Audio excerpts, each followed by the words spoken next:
الرحمن الرحیم الحمدللہ وکفا وسلام علی عبادہ الذین اصطفیٰ خصوصاً علی سید الرسل وخاتم الانبیاء۔ آپ کیا خیال کرتے ہیں کہ غار والے اور رقیم والے ہماری نشانیوں میں سے ہیں جو تعجب خیز ہیں؟ صدق اللہ العظیم۔ لفظ لفظ نور اور حرف حرف روشنی سے آراستہ نور قرآن کے ساتھ طاہر بخاری آپ سے مخاطب ہے۔ ناظرین، آج ہم 15ویں پارے کی اہم ترین دو صورتیں سورہ بنی اسرائیل اور سورہ کہف، اس کے مضامین سے اکتساب فیض کریں گے۔ مکہ کا وہی سنگلاخ ماحول اور وہی ان کی شقاوت اور سنگ دلی اور رنگ و نور اور سعادتوں اور عنایتوں اور رحمتوں کا یہ سیل رواں جو اس پوری بستی کو، اس پورے خطے کو اور پورے کرۂ ارضی کو اپنی رحمت، اپنے نور اور اپنی روشنی سے سیراب کرنے کے لیے بے تاب اور بے چین ہے۔ ناظرین، مکہ کی یہ سٹی سٹیٹ ایک مختصر سی ریاست، سٹی سٹیٹ آف مکہ، شہری ریاست جو 10 خاندانوں اور کنبوں اور قبیلوں پر مشتمل تھی۔ نبی اکرم رسول محتشم صلی اللہ علیہ وآلہ وسلم، آپ کے دادا اور آپ کے دادا کے پردادا قصی، انہوں نے اس سٹی سٹیٹ کو آرگنائز کیا۔ یہاں کے جو غیر متعلقہ خاندان تھے ان کو یہاں سے نکالا، اور وہ خاندان اور فیملیز جو حضرت ابراہیم اور حضرت اسماعیل کی اصل اور نسل میں سے تھے ان کو یہاں پہ تمکن عطا کیا، اور پھر یہاں مختلف شعبے قائم کیے اور ان شعبوں کو مختلف خاندانوں کے سپرد کیا۔ اس میں بنو مخزوم تھے، بنو اسد تھے، بنو زہرہ تھے، لیکن تفوق 2 قبیلوں کو میسر تھا، بنو ہاشم اور بنو امیہ۔ بنو ہاشم اس سے بھی معتبر تھے اس لیے کہ کعبے کی کسٹوڈین شپ ان کو میسر تھی۔ یہ بڑے اولوالعزم اور جلیل القدر لوگ تھے، پورے عرب کے اندر ان کا ایک اعزاز تھا، ایک کمال تھا۔ یہ کعبے کے متولی تھے، حاجیوں کے لیے دسترخوان آراستہ کرتے، ان کے لیے آب زمزم اس کو محفوظ رکھتے، اور حج کے ایام میں ان کے خصوصی انتظام و انصرام ان کے ذمے ہوتے، کعبے کی حفاظت کا اعزاز ان کو میسر تھا۔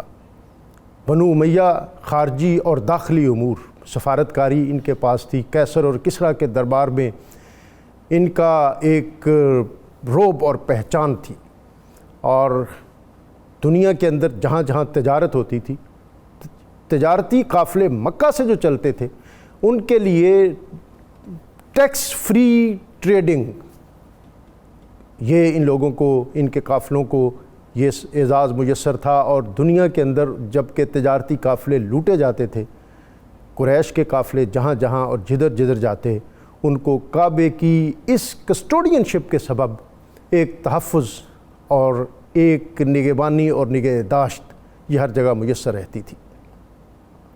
مکہ کے اندر جو مختلف شعبے تھے اس میں حجابہ تھا، رفادہ تھا، سقایا تھا اور لیوا تھا، ڈیفنس، جیسا میں نے کہا کہ یہ بنو امیہ کے پاس تھا۔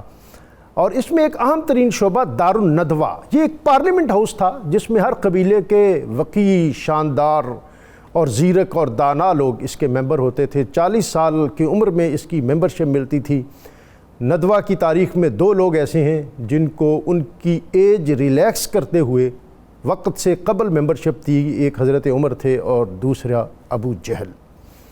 اسی دار الندوہ کے اندر یہ لوگ بیٹھتے تھے۔ جیسا کہ میں اب بتا چکا ہوں کہ مکہ کے اندر کوئی کاروبار نہیں تھا، کوئی بزنس نہیں تھا، سارا دن یہ لوگ کعبے کے ارد گرد اپنی مسندیں آراستہ کرتے، وہاں بیٹھتے، قصیدے کہتے، شعر گوئی ہوتی اور دیگر مختلف مشاغل ان کا کام تھا، اور کوئی عام امور جو ان کو درپیش ہوتے اس کے لیے ندوہ کے اندر جو ان کے الیکٹیبلز تھے اور نوٹیبلز تھے وہ بیٹھتے اور پھر ان امور پر اپنے خیالات کا اظہار کرتے اور پھر پیش آمدہ مسائل اور ان کا حل تلاش کرتے۔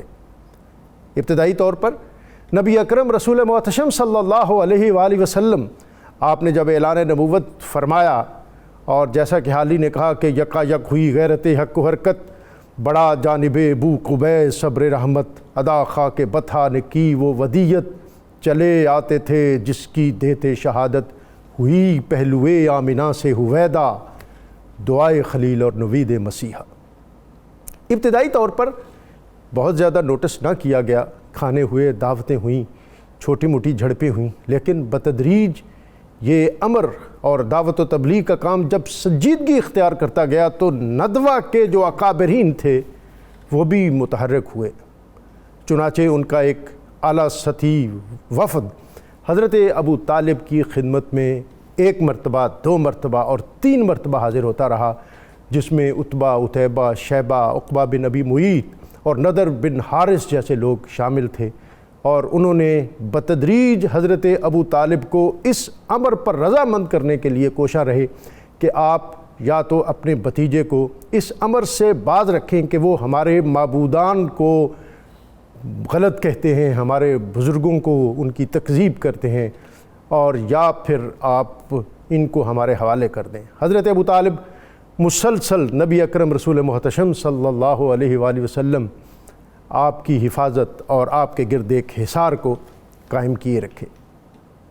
اس کے ساتھ ساتھ یہ جو ندوہ کے لوگ تھے، یہ جو قریش تھے، انہوں نے انٹرنیشنل سطح پر بھی اپنے مختلف امور اور امکانات اس کو دیکھا، اور جیسا ہم گزشتہ کسی ایک پروگرام میں اس کا ذکر کر چکے ہیں کہ مدینہ والوں کے ساتھ ان کے روابط تھے کہ ان کے تجارتی قافلے جو شام کی طرف جاتے تھے وہ مدینہ کے قریب بدر کے مقام سے ہو کے گزرتے تھے، چنانچہ وہاں یہ کچھ دیر ٹھہرتے اور پھر آپس میں رشتہ داریاں بھی تھیں۔ چنانچہ دارالندوہ میں ایک یہ تجویز پیش ہوئی کہ مدینہ منورہ میں جو یہود ہیں یہ اہل کتاب ہیں، اور اہل کتاب ان کا وحی کے ساتھ ایک رابطہ ہے اور سابقہ اور انبیاء کے سلسلے کے یہ امین ہیں، تو کیوں نہ ان سے رہنمائی لی جائے اور ان سے پوچھا جائے کہ یہ سب کچھ کیا ہے۔ چنانچہ نضر بن حارث اور عقبہ بن ابی معیط ان کی سرکردگی میں ایک وفد مدینہ میں یہود کے پاس گیا، اور یہود نے ان کو 3 چیزیں بتائیں کہ اگر ان 3 چیزوں کا جواب اس ہستی نے، اس شخصیت نے دے دیا تو پھر تمہیں ان کی حقانیت اور صداقت اس کو کنسیڈر کرنا پڑے گا۔ یہ 3 چیزیں کیا تھیں؟ یسألونک عن الروح، کہ ان سے پوچھو کہ روح کیا ہے۔ یسألونک عن ذی القرنین، ان سے پوچھو کہ یہ ذوالقرنین کون تھے۔ اور پھر تیسرا، کیا حسبت ان اصحاب الکہف، یہ اصحاب کہف کون ہیں۔ یہ 3 سوال لے کر یہ وفد واپس مکہ آیا، اور پھر مکہ میں نبی اکرم رسول محتشم صلی اللہ علیہ وسلم کی خدمت میں یہ سوال رکھے، اور پھر ان سوالوں کے جواب میں سورہ کہف نازل ہوئی، جس کے موضوعات اور مضامین بہت وسیع، شاندار، اور مکہ کی سرزمین پر ایک نور کی برکھا میں برستی محسوس ہوتی ہے۔ آج ہم اس پر بات کریں گے، اور اس سے قبل سورہ بنی اسرائیل، جس کا آغاز سبحان الذی اسریٰ بعبدہ لیلا من المسجد الحرام الی المسجد الاقصی الذی بارکنا حولہ لنریہ من آیاتنا، ان چیزوں سے ہو رہا ہے۔ اس کے مضامین اور اس کے اندر بھی یہ بالخصوص یہ صورت جو ہے یہ مکی دور کے جو اختتامی سال ہیں ان پہ نازل ہوئی، اس کا بھی ایک تناظر اور ایک شان نزول ہے۔ ان ساری چیزوں کو آج ہم ان پر گفتگو کریں گے، اور ہمیشہ کی طرح ان اہم موضوعات پر گفتگو کے لیے ہمارا بہت وسیع، شاندار اور جاندار پینل علامہ مفتی محمد فاروق القادری صاحب، علامہ مفتی محمد اقبال چشتی صاحب، اور اللہ رب العزت کی بارگاہ میں حمد کا نذرانہ پیش کرنے کے لیے آج ہمارے ساتھ موجود ہیں علی رضا فریدی۔ ان کی طرف جانے سے قبل اسماء الحسنہ میں سے ایک اسم مبارک المہیمن، سب کی نگہبانی فرمانے والا، اس اسم مبارک کی برکت یہ ہے کہ جو شخص کثرت کے ساتھ اس اسم کا ورد کرتا ہے تو اللہ تعالیٰ ہر لمحے اس کی نگہبانی فرماتا ہے۔ مفتی صاحب، آج کے موضوعات تو ہم نے پیش ہو چکے ہیں، اور سورہ بنی اسرائیل اور 15واں پارہ اور 15ویں پارے کا آغاز، اور یہ اسم الہی کی تجلی اور اس کے اثرات اور اس کے معجزات۔ جناب بسم اللہ الرحمن الرحیم۔ سورہ بنی اسرائیل کا آغاز ہو رہا ہے جس آیت مقدسہ سے، وہ آیت بڑی معروف ہے، سبحان الذی اسریٰ بعبدہ لیلا من المسجد الحرام الی المسجد الاقصی۔ پاک ہے وہ ذات جو اپنے عبد خاص کو رات کے ایک مختصر سے حصہ میں مسجد حرام سے مسجد اقصی لے گئی۔ اللہ رب العزت نے اس آیت کا آغاز سبحان سے کیا ہے۔ سبحان کا معنی جو حدیث میں بیان کیا گیا ہے وہ یہ ہے کہ وہ ذات جو ہر عیب اور نقص سے پاک ہو، سبحان اللہ، اس کو سبحان کہتے ہیں، اور وہ اللہ ہی کی ذات ہے جو ہر قسم کے عیب اور نقص سے منزہ اور مبرہ ہے۔ اس لفظ سے آغاز کا ایک مقصد یہ بھی ہے کہ اللہ اگر اپنے بندے کو اس زمین سے آسمانوں، لامکاں اور دنیا کے ہر گوشے کی سیر نہ کرا سکے تو یہ عیب ہے، یہ اس کی قدرت میں ایک نقص ہے، اور اللہ تو وہ ہے جو ہر عیب اور نقص سے پاک ہے، لہٰذا اس کی قدرت سے کوئی بعید نہیں کہ وہ اپنے عبد خاص کو بالکل معمولی سے حصہ وقت میں کائنات کے ہر گوشے کی، لامکاں کی اور وہاں کی سیر کرا سکے جو انسان کے علم اور عقل میں نہیں ہے۔ سبحان اللہ۔ اللہ تعالیٰ کے ہر نام کا اثر ہوتا ہے۔ بندہ جس نام کے ساتھ اپنا ذہن متصل کر لے اور اس نام کے ساتھ جڑ جائے اور اس نام کو اپنا وظیفہ بنا لے، اللہ کے اس نام کے اثرات اس بندے کی شخصیت پر اور اس کے باطن پر مترتب ہوتے ہیں۔ سبحان اللہ۔ مثلاً کوئی بندہ اللہ تعالیٰ کا نام ہے یا غنی یا غنی کا ورد رکھے، اس کو اپنے وظیفے میں شامل کر لے اور اس کو معمولاً پڑھتا رہے تو اللہ تعالیٰ اس بندے کو مالدار بنا دیتا ہے۔ سبحان اللہ۔ اسی طرح اللہ تعالیٰ کا نام ہے یا عفوٌ، تو کوئی اگر یا عفو کا ورد شروع کر دے اور اس کو پرماننٹ اپنا معمول بنا لے تو اس کی طبیعت کے اندر بھی معاف کرنے کا، رحم کرنے کا سبحان اللہ، اور تحمل اور نرمی کا جذبہ بیدار ہو جاتا ہے۔ سبحان اللہ۔ اسی طرح کوئی بھی نام ہے اللہ رب العزت کا، اسی وجہ سے بعض بزرگ ہر شخص کو اس کی شخصیت کے موافق نام خدا ریکمینڈ کیا کرتے تھے کہ آپ یہ اس نام کا ورد کریں۔ وہ فیل کرتے تھے کہ اس کی شخصیت میں اگر یہ وصف شامل ہو جائے تو اس کی شخصیت بھرپور ہو جائے گی، سبحان اللہ۔ جس کا نفع اسے بھی ہوگا دوسروں کو بھی ہوگا، لہٰذا وہ شخصیت کے موافق نام ریکمینڈ کرتے تھے اور لوگ پھر ان ناموں کو ورد بناتے اور ان کو پازیٹیو اثرات فیل ہوتے تھے۔ حضرت شیخ معروف کرخی رحمہ اللہ بہت پائے کے ولی ہیں۔ آپ کا مزار اقدس بغداد میں ہے، جس کو ابن حجر عسقلانی نے کہا ہے کہ یہ مستجاب الدعوات مقام ہے، یہاں جو دعا کی جائے قبول ہوتی ہے۔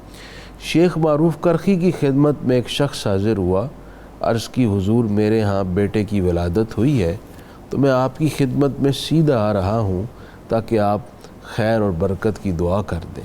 آپ نے فرمایا بیٹھ جاؤ اور یہ لفظ پڑھو ما شاء اللہ کانا، یعنی جو اللہ نے چاہا وہ ہو گیا۔ سبحان اللہ۔ انہوں نے اس کو اس کے حالات کے موافق، اس کی شخصیت کے موافق، اس کے فیملی بیک گراؤنڈ کے موافق ایک نام خدا ریکمینڈ کیا کہ آپ یہ پڑھیں۔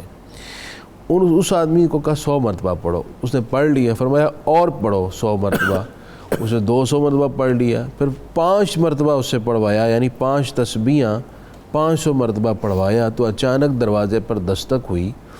عیون الحکایات میں یہ ابن جوزی نے روایت نقل کی ہے یہ والی۔ ابن جوزی لکھتے ہیں کہ دستک ہوئی تو اس وقت جو بادشاہ تھے ان کی اہلیہ کی طرف سے قاصد آیا اور اس نے 500 درہم پیش کیے، کہا جی یہ انہوں نے بھیجے ہیں اور کہا ہے شیخ معروف سے کہہ دیجئے کہ جس غریب کو دینا چاہیں دے دیجئے۔ شیخ معروف نے وصول کیے اور اس آدمی کو پکڑائے، فرمایا دیکھو اللہ کے نام کے اثرات تم پر ظاہر ہونا شروع ہو گئے۔ اس آیت مقدسہ میں اللہ تعالیٰ نے اپنے حبیب علیہ السلام پر جو فضل خاص فرمایا اور آپ کی ذات سے معجزہ معراج کا ظہور ہوا، یہ کائنات کا بہت بڑا معجزہ ہے جو اس آیت میں ذکر کیا گیا۔ ہوا یہ کہ سرکار کریم علیہ السلام نے مختصر سے وقت کے حصے میں مسجد حرام سے مسجد اقصیٰ براق پر سیر فرمائی، پھر مسجد اقصیٰ سے 7 آسمانوں کی، پھر ساتوں آسمانوں سے بالا سدرۃ المنتہا اور عرش معلیٰ، اور پھر لا مکان کی سیر فرمائی، جنت کو ملاحظہ فرمایا، دوزخ کو دیکھا، کائنات عالم کی ہر شے دیکھی، پھر اپنے رب کریم کے حضور ناز میں حاضر ہوئے۔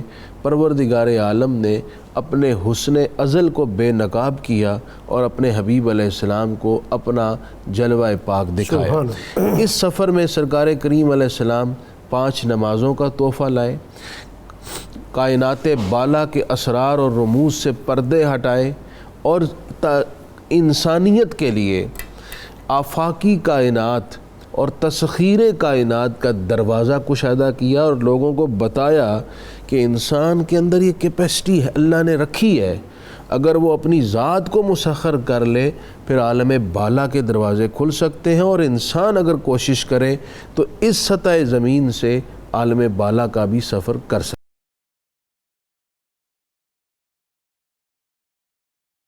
ہیں۔ مفتی صاحب اقرأ کتابک کفا بنفسک اليوم علیک حسیب۔ بسم اللہ الرحمن الرحیم۔ ایک بات میں اس حوالے سے کرنا چاہوں گا، سبحان الذی اسریٰ بعبدہ میں اللہ تبارک و تعالی نے نبی اکرم صلی اللہ علیہ وسلم کی سیر اور معجزہ معراج کو بیان کرنے سے پہلے اپنا ذکر فرمایا ہے، اور یہ اکثر مقامات پر جہاں رسول اللہ علیہ السلام کے کسی کمال کا ذکر ہوتا ہے تو اللہ تعالیٰ پہلے اپنا ذکر فرماتا ہے۔ اس میں ہمارے لیے ہدایت یہ ہے کہ مصطفیٰ کریم علیہ السلام کا آپ جو کمال دیکھیں اس کمال پہ شرک کی اینک نہ لگائیں، اس لیے کہ وہ کمال دینے والا اللہ ہے اور لینے والے محمد رسول اللہ ہیں۔ تو جب خدا دینے والا ہوا، نبی لینے والا ہوا، تو امت کو مانتے ہوئے خوشی ہونی چاہیے، شرک کی اینک نہیں لگانی چاہیے۔ اور دوسری بات یہ ہے کہ اللہ نے اپنے پاک نبی کو ساری کائنات میں بلندیاں عطا فرمائی ہیں۔ معراج کی رات عملی طور پر وہ بلندی دکھا دی گئی کہ نوری اور خاکی سارے نیچے ہیں، حضور کے قدم اوپر ہیں، تو نوری اور خاکی ہونے کے چکر میں نہ پڑے رہنا۔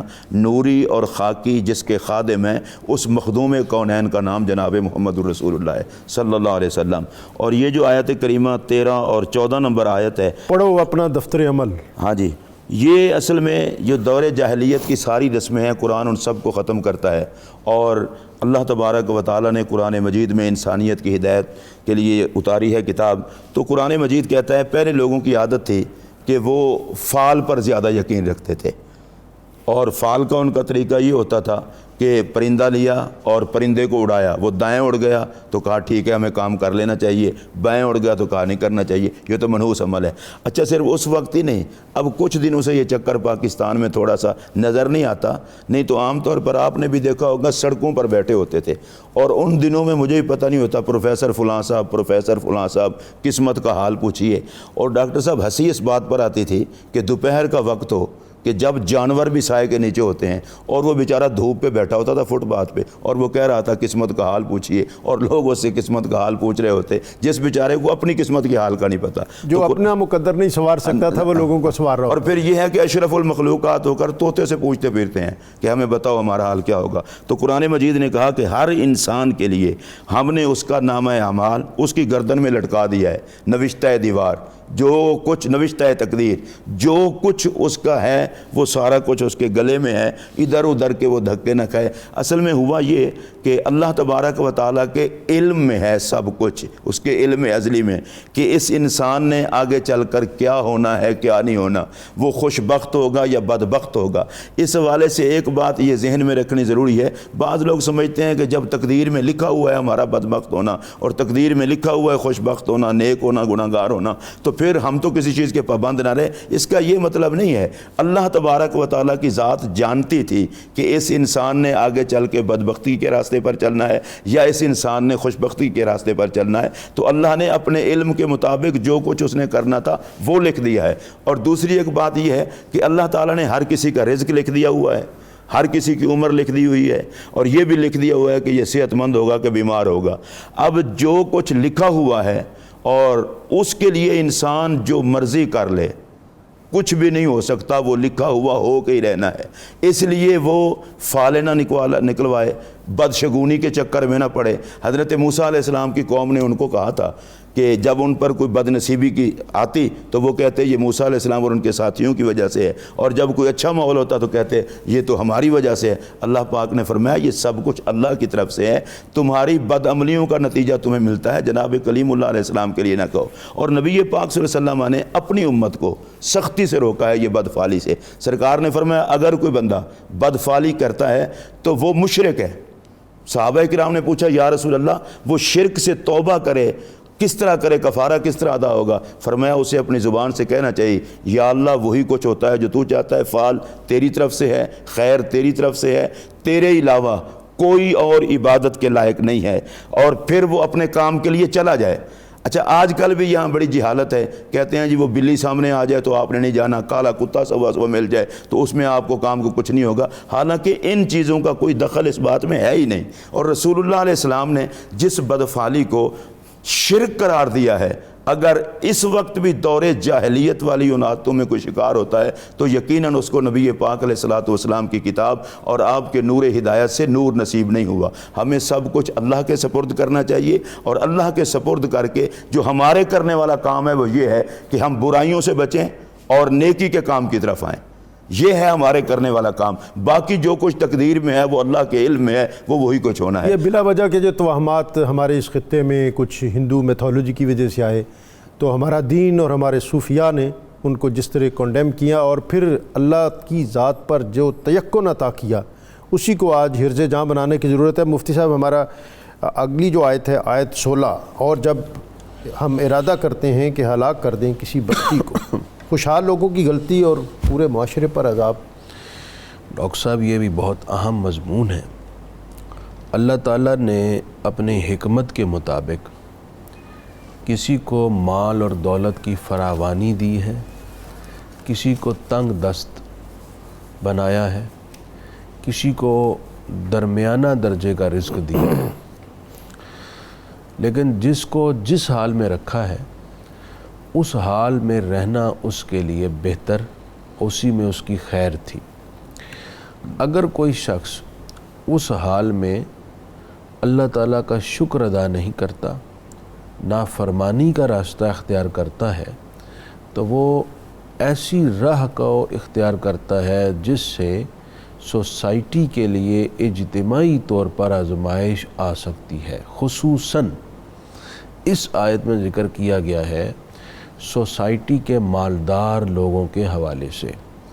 فرمایا کہ جب ہم کسی بستی کو ہلاک کرنا چاہتے ہیں، امرنا مترفیہا ففسقوا فیہا، تو ہم ان کے خوشحال لوگوں کے پاس احکام بھیجتے ہیں، وہ اس میں بے حکمی کرتے ہیں، نافرمانی کرتے ہیں، تو پوری سوسائٹی پر پھر عذاب الہی آ جاتا ہے۔ یہاں پر لفظ آیا امرنا، اس کے 3 معنی مفسرین کرام نے صحابہ کرام کی روایات کی روشنی میں بیان کیے ہیں۔ ایک معنی یہ ہے امرنا کا کہ سلطنا علیہا اشرارہا، کہ جب یہ مالدار لوگ اپنی دولت کے نشے میں مست ہو کر نافرمانی کا راستہ اختیار کرتے ہیں تو اللہ تعالیٰ سوسائٹی پر شریر اور بد حال قسم کے لوگوں کو مسلط کر دیتا ہے، اللہ اکبر، جو ساری سوسائٹی کے سکون کو غارت کر دیتے ہیں، جو ظلم کی یلغار کرتے ہیں، جو عدم اعتدال سے سوسائٹی کا سکون برباد کر دیتے ہیں۔ دوسرا اس کا معنی یہ کیا گیا ہے اکثرنا فیہا اشرارہا، کہ اس سوسائٹی میں اکثریت طبقہ شریر لوگوں پر مشتمل ہو جاتا ہے، پھر وہ ایک دوسرے کے دست و گریبان ہوتے ہیں، وہ کمزوروں کو بہت زیادہ آزمائش میں ڈال دیتے ہیں، یعنی سوسائٹی کا توازن بگڑ جاتا ہے، آپ اس طرح کہہ سکتے ہیں۔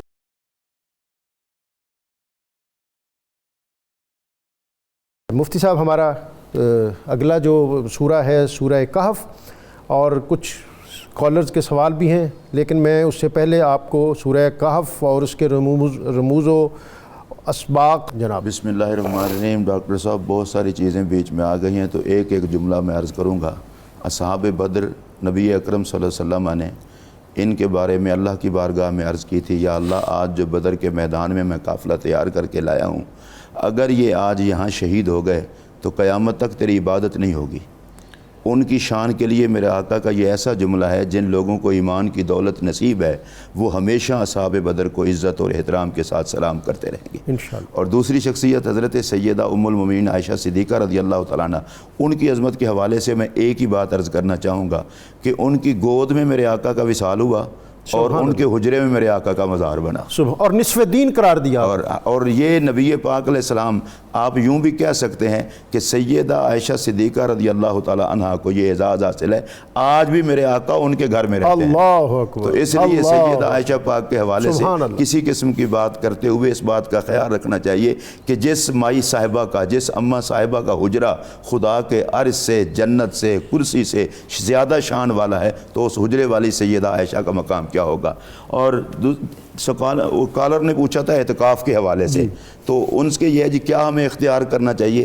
اعتکاف بندہ اپنے آپ کو اللہ کی رضا کے لیے اس کے گھر میں بند کر لیتا ہے، اپنے مالک سے معافی مانگنے کے لیے اور اپنے مالک کو منانے کے لیے۔ سب سے بہترین طریقہ یہ ہے کہ وہاں قرآن کی تلاوت کریں، اللہ کا ذکر کریں اور اپنی غلطیوں کی معافی مانگیں، یہ سب سے بہترین طریقہ ہے۔ دوسرا انہوں نے سوال کیا تھا کہ میرے گھر میں کچھ سامان لے کے دینے والا نہیں ہے۔ ڈاکٹر صاحب آج کل ہوتا یہ ہے، ہم پاکستان میں رہتے ہیں، خواتین جا کر سامان لے آتی ہیں اور عام حالات میں اگر تو وہ پردے کی پابند ہیں، ان پر اتنا اللہ کا فضل ہے کہ وہ آگے پیچھے سامان لینے کے لیے نہیں جاتی، عام حالات میں بھی گھر سے نہیں نکلتی، عام حالات میں بھی ایسے نہیں نکلتی، تو یہ تو بہت اچھی بات ہے۔ اللہ کرے کہ ایسا وقت بھی آئے کہ جب خواتین پردے کی اتنا پابند ہوں۔ اگر اتنا پابند ہیں تو ان کو پھر شریعت کی طرف سے اتنا اجازت ہے کہ ضروریات کی چیزیں جائیں، وہاں سے لے کر گھر پہنچائیں، کہیں رکیں نہ، فضول باتیں نہ کریں، تو ان کے اعتکاف میں کوئی فرق نہیں۔ مفتی صاحب اب اعتکاف کی بات ہے تو ایک بات ہم یہ بھی دیکھتے ہیں کہ اجتماعی اعتکاف ہوتے ہیں اور پھر منڈلیاں جم جاتی ہیں، اور اس میں بعض اوقات اوقاف کی جو روح اور اسپرٹ ہے وہ بھی کچھ متاثر ہونے کے امکان اور خدشے پیدا ہو جاتے ہیں۔ ڈاکٹر صاحب یہ تو اب آن ایئر کہتے ہوئے مجھے شرم آ رہی ہے، پچھلے کچھ دنوں میں تو بعض مساجد میں انہوں نے ٹی وی لا کے رکھ دیے تھے کہ ہم قومی احوال سے باخبر رہنا چاہتے ہیں۔ یہ بڑی عجیب قسم کی مصیبت پڑ گئی ہے۔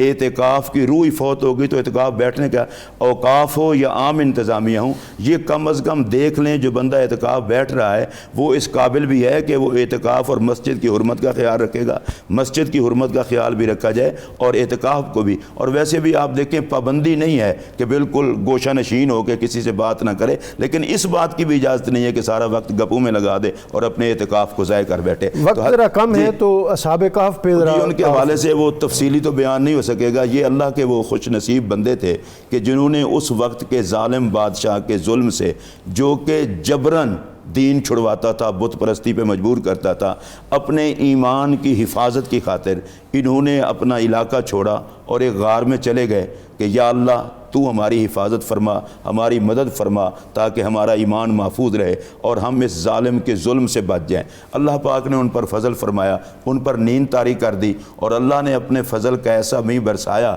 کہ ان کے کانوں کو ہر قسم کی بات شور شرابہ سننے سے بے نیاز کر دیا اور وہ آرام سے لیٹ گئے۔ اس ظالم بادشاہ نے تلاش کروانے کے بعد، اسے جستجو کے بعد پتہ چلا وہ تو غار میں ہیں، اس نے اس غار کے اوپر دیوار کرا دی کہ اب یہ باہر آنے جوگے نہ رہیں، یہی ان کی قبر بن جائے۔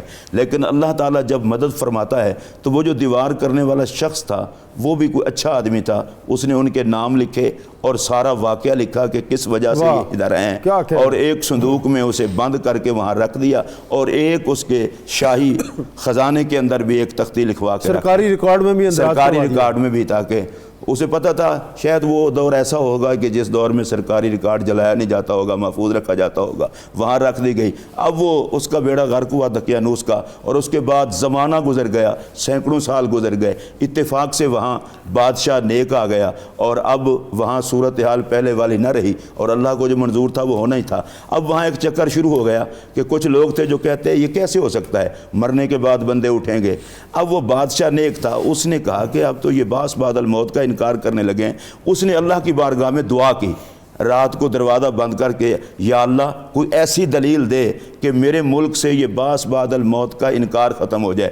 ڈاکٹر صاحب اگر حکمران نیک ہوں تو نبی پاک علیہ السلام کا فرمان ہے 10 بندے ایسے ہیں جن کی دعا رد نہیں ہوتی، اس میں سے نیک حکمران بھی ہے۔ وہ اللہ کی بارگاہ میں جب درخواست کرتا ہے تو رعایا کے حوالے سے اس کی دعا کو اللہ تعالیٰ رد نہیں کرتا۔ اس بندے نے دعا کی، اللہ تعالیٰ نے اسباب عطا فرمائے۔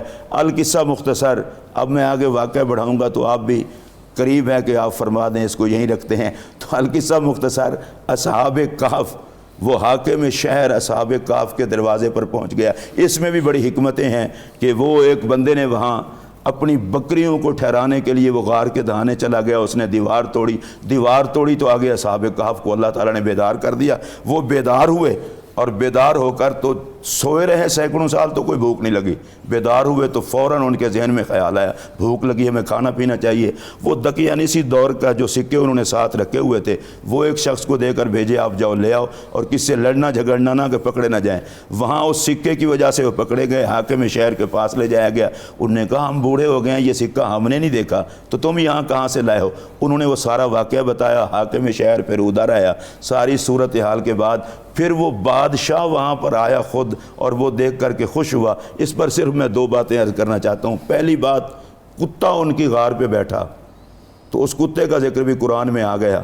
یہاں مفسرین کہتے ہیں کہ اگر ولیوں کی صحبت میں کتا آ جائے تو اس کا ذکر آ جاتا ہے، اور اگر کوئی ولیوں کی صحبت میں بندہ رہے تو اس کو اللہ تعالیٰ کتنا فیض عطا فرمائے گا۔ چنگیاں دے سنگ لڑیاں لگیاں میری چوہلی پھل پہ۔ مفتی اچھا ایک جملہ مجھے وہ کہنے دیں تاکہ اس پہ بات ختم ہو۔ تو اس بادشاہ کو خوشی یہ ہوئی کہ جو رب 200 سال یا 300 سال کے بعد ان سوئے ہوئوں کو اٹھا کے زندگی عطا فرما سکتا ہے تو پھر تم سوچ لو کہ وہ رب کسی کو مرنے کے بعد اٹھا کر تو باسل بعد الموت اور قیامت کا منظر بھی ہو سبحان سکتا ہے۔ اللہ۔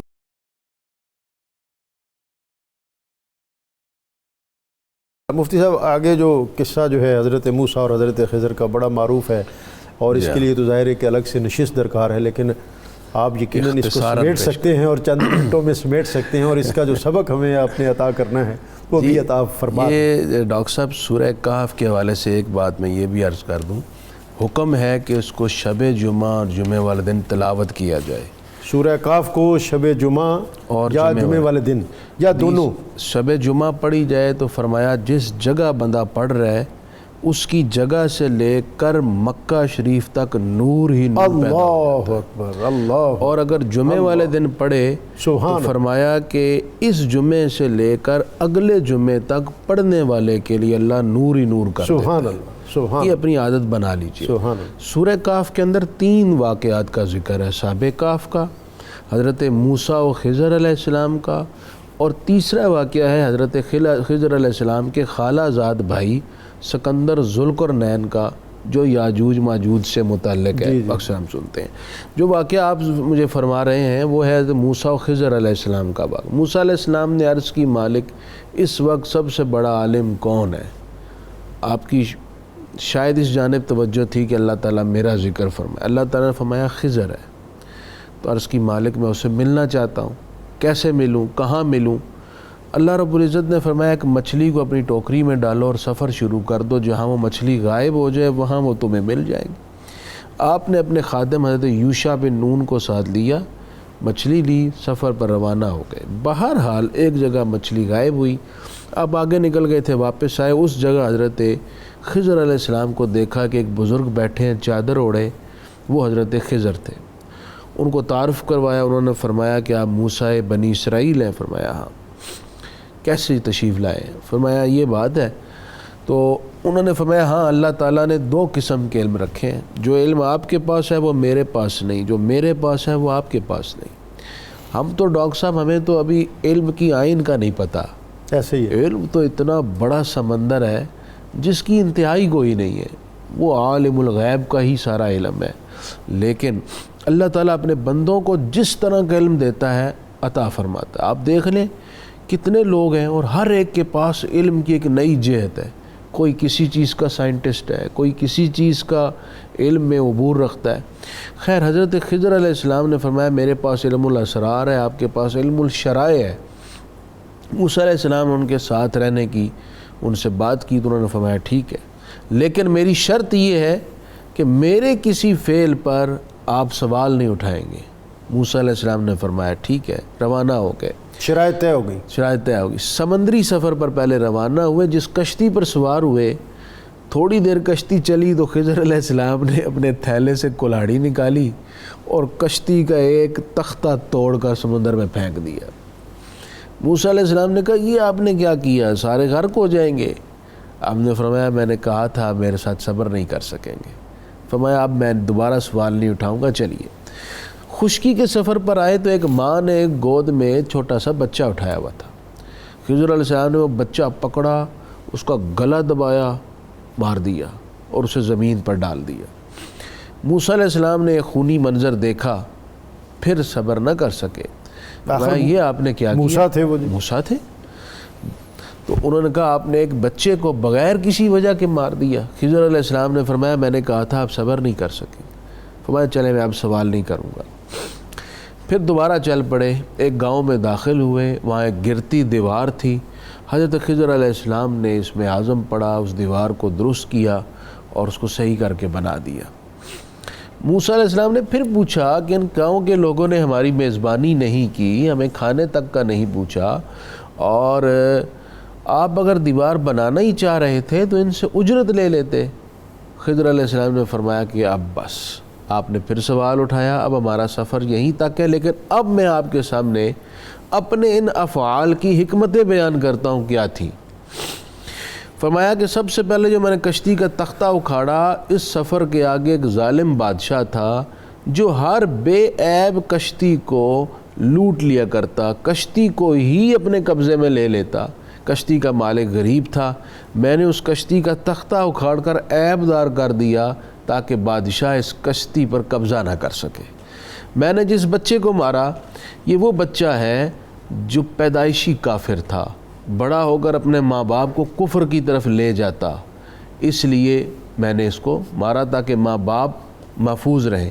اب اس کے بدلے ماں باپ صبر کرنے کی وجہ سے اسے ایک بیٹی دیں گے، اس بیٹی کا ایک نبی سے نکاح ہوگا اور ان سے ایک نبی کی ولادت ہوگی۔ اللہ اکبر۔ پھر تیسرا فرمایا کہ جس دیوار کو آپ فرما رہے ہیں کیوں گرایا، وہ دیوار یتیم بچوں کی ملکیت میں خزانہ تھا جو اس دیوار کے نیچے چھپا ہوا تھا۔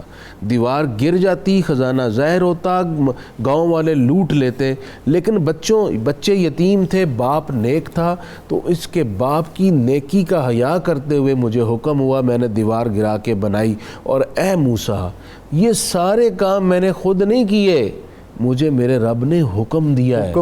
ڈاکٹر صاحب اس سارے قصے سے جو خاص بات معلوم ہوتی ہے وہ یہ ہے کہ علم کے ابھی اور بھی بہت جہان ہے، آپ محنت کیجئے، کوشش کیجئے، اس ظاہری علم کے ساتھ ساتھ اللہ کے ساتھ رجوع اختیار کریں اور وہی دعا پڑھیں جو رسول اللہ پڑھتے تھے، ربی زدنی علما، تو اللہ تعالیٰ علم کے اور پردے اٹھائے گا۔ میں اپنے مہمانوں کا شکر گزار، اور آج کا وظیفہ تبارک الذی بیدہ الملک وہو علی کل شیء قدیر، جو شخص اپنی عمر اور عمل میں برکت کا خواہش مند ہو وہ سورہ ملک کی یہ آیت نمبر 1 روزانہ 500 مرتبہ پڑھے، اللہ تعالیٰ اس کی عمر اور عمل میں برکت عطا کرے گا۔ اللہ رب العزت کی بارگاہ میں حمد کا نذرانہ اللہ فریدی۔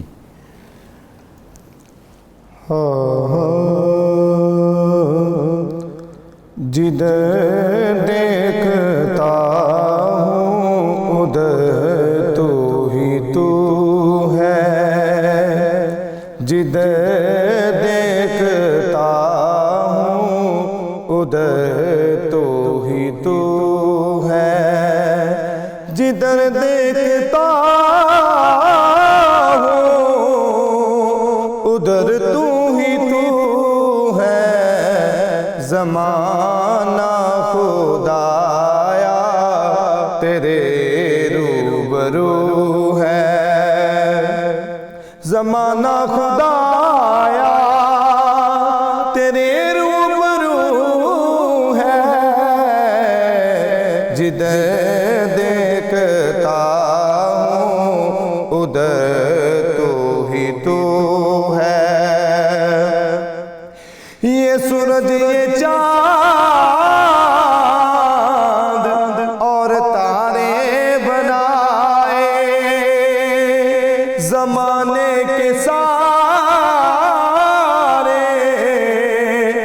نظارے بنائے، یہ سورج یہ چاند